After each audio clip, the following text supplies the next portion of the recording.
Good morning, Mark. How are you doing today? Arrow, how are you? Absolutely fantastic. This is my kind of read, a book like this, because you are speaking my street. So glad. It had to have been a great journey for you because, I mean, you're talking about songs. I mean, first of all, I'm so glad you featured Blondie and Rapture because I still remember being that jock on the air that talked about this new thing called rap music, and she was doing it.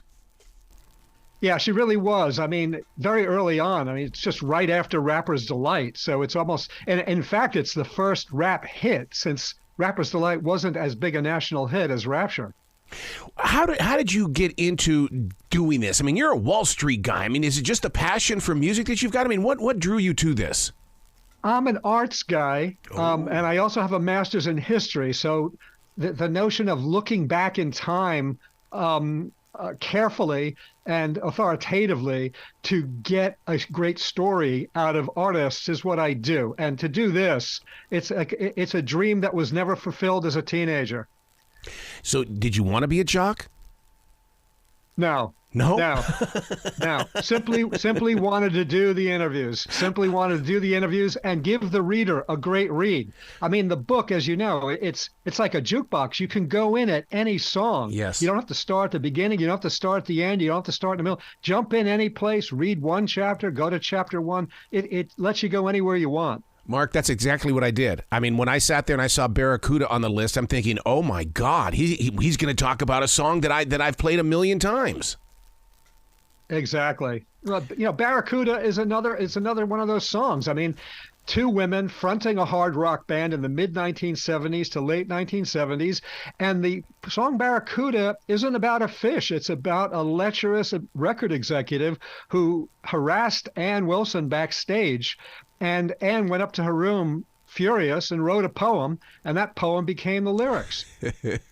But does it amazing, right? It is amazing because I mean when Barracuda and Magic Man came out, I never once made a connection to Led Zeppelin. I never saw her as the female Robert Plant. But today I go, dude, why were you so blind? It's absolutely that situation.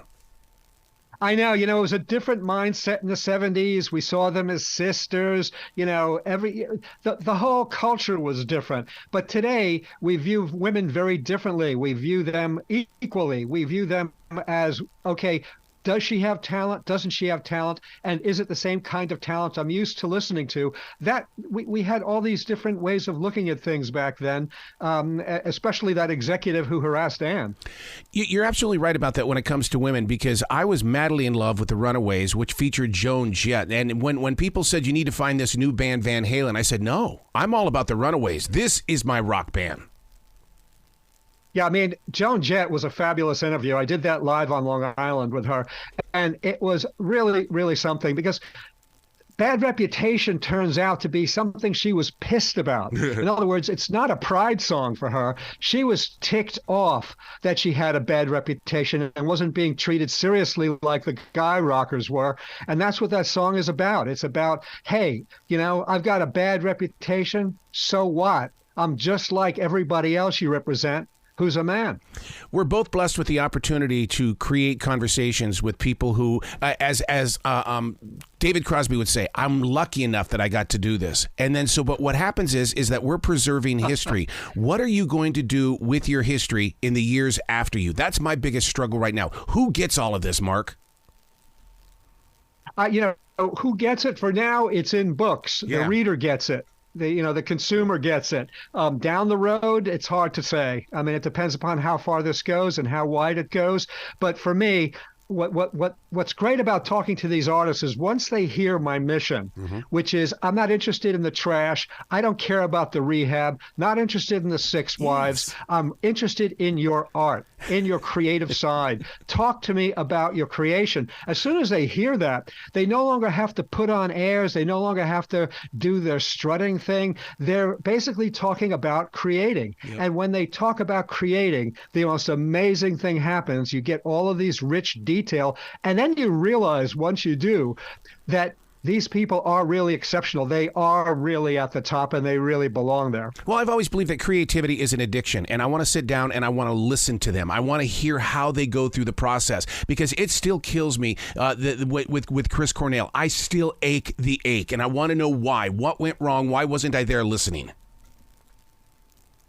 I mean, the reason you and I are rock stars, and the reason why 10,000 people who can play instruments or 10 million people who play instruments aren't rock stars, is rock stars, like great actors, are broken toys.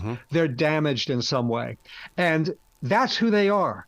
And what makes them special is they're able to go inside, deal with that broken aspect, deal with that depression, deal with those mental issues, and turn it into creative material, raw material, which is what you and I would call a song. Yeah. And the amazing thing is when they do it at that level, you and I feel it in the heart, and it's all air. They're just singing about something, whether it's Barracuda or a bad reputation, but somehow the way they're doing it, we feel it in our heart. And that's what makes these people and the songs in my book, Anatomy of 55 More Songs, special.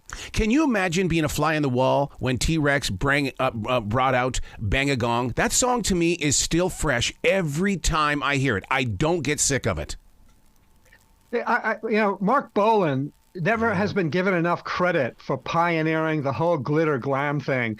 Much of that look was when I was interviewing, when I was doing the interviews for it, I was very curious about why he went that way. And what I was told is that he had a girlfriend who took him to King's Row in London, and she started putting on her clothes. He started putting on those clothes too. And what they realized, whether it's Bowie or Marc Bolan or any of the glitter glam artists that came out of London, is that by doing this, they could capture the attention and the fantasies of the women in the audience, and the guys loved it too, because it was hard rock. So they basically got 100% of their universe. There are so many artists, Mark, that don't want to, give out what the story is about. They always want to believe that it's our interpretation that counts more. I love it when they let me break down the song. How do you get inside? For me, I want to... What you see in this book, and if you love it, Arrow, and it sounds like you did, what I did in this book is I turned these stories into songs. In other words, it's a song inside a song. Oh, nice. So when you read about the Hollies, or you read about Motown, or you read any of the songs in this book, you're actually reading a story about the song, not a tick-tock of what happened, but there's a story. Like, for instance, Sunshine Superman, where the entire song is about Donovan trying to get back to his old flame, and the odyssey that takes place over time, where he's hoping to get back to her, and then the accident that happens at the end is a mind blower, isn't it? Oh, absolutely. I mean, it's stuff like this that radio used to talk about. Now Charlie Daniels is a Carolina boy, so we got to talk a lot, and he knew I was never a fan of The Devil Went Down to Georgia. What is it about this song?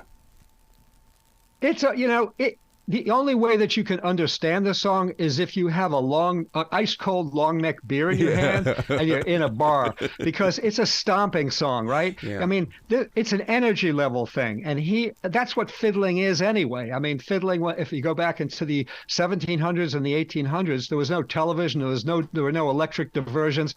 Families either sang folk songs to each other, or they had a barn dance, and the barn dance was energetic. So Charlie Daniels really gets that the energy level has to be high. The mind blower in that one for me in the book is when he revealed who his favorite violinist was, and that was Yitzhak Perlman, the classical great. And it was just amazing to me that Yitzhak Perlman called him up and told him how much he and his kids loved Charlie Daniels playing. It just goes to show you that music, it doesn't know north and south, red and blue, male, female, red states, blue states. Music, like food, transcends all of that. And that just shows you the culture clash and how culture means nothing. It's just two guys admiring each other's playing.